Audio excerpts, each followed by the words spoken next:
அரிசி கரெக்டாக 50% வேக வைக்கிறதுக்கு நான் ஒரு ஐடியா சொல்கிறேன் பாருங்க. இப்படி நசுக்கணும், இப்படி கடிக்கணும், அதெல்லாம் ஒன்றும் இல்லை. ஈஸியாக கண்டுபிடிச்சிடலாம். அரிசியோட முழு லென்த்து என்னன்னு ஃபஸ்ட்டு பார்த்துங்க. அதில் சரி பாதி வந்தால் போதும். அரிசியை அரை வேக்காட்டில் வடிக்கிறது எப்படி நிறைய பேர் கேட்குறீங்க. நசுக்கணும், கசக்கணும், அதெல்லாம் ஒன்றும் இல்லை. இப்போ இருக்கா, இது அரிசியோட முழு லென்த்தில் கணக்கு வச்சிங்க. பார்த்தீங்களா, இது ஃபுல் லென்த்து வரும். இந்த லென்த்து தான், இதில் பாதி வந்திருக்கு. இந்த மாதிரி வந்தாலே நீங்கள் வடிச்சிடலாம். இந்த மாதிரி நல்ல பெரிய கூடையில் வேக வேகமாக வடிச்சிருங்க. எந்த வேக்காட்டில் பார்த்தீங்களோ அந்த வேக்காட்டில் வடிக்க வரணும் நமக்கு. அதுதான் ரொம்ப முக்கியம். மசாலா கொதிக்கும் போது அந்த வடித்த அரிசியை கொண்டு வந்து நம்ம சேர்த்துக்கலாம். வடித்தது கடைசியாக வடித்தது கடைசியாக, அந்த மாதிரி சேர்த்துக்கலாம். அரிசியெல்லாம் மேலே இருக்குது, மசாலா கீழே இருக்குது இல்லையா.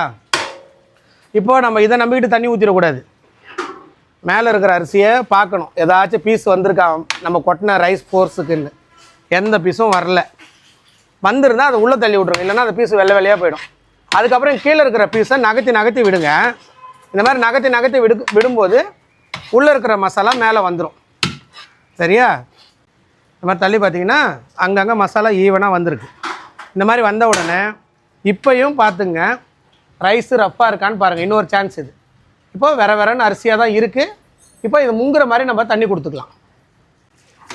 இப்போ இது முங்குற அளவுக்கு நம்ம முதலே ஒரு தண்ணி எடுத்து வச்சோம்ல, அரிசி கொட்டின உடனே அந்த தண்ணி தான் யூஸ் பண்ணணும்.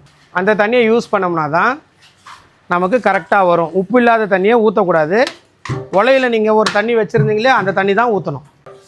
ரொம்ப லேட்டாக பண்ணிங்கனாலும் என்ன ஆகும், கஞ்சி கோத்துக்கும். அந்த கஞ்சி கோத்த தண்ணியை ஊற்றக்கூடாது. நீங்கள் பார்க்குறவங்க நினைக்கலாம் இதுக்கு முதலே மசாலாலே தண்ணி கொடுத்துருக்கலாமேன்னு. இப்போ ஏன் நம்ம அந்த மாதிரி கொடுக்கலன்னா, இன்கேஸ் நம்ம வடிக்கும் போது ஏதோ கவன குறைவால் சாதத்தை ரொம்ப வேக வச்சிட்டோன்னு வச்சிங்களேன், குழஞ்சி போயிடும்.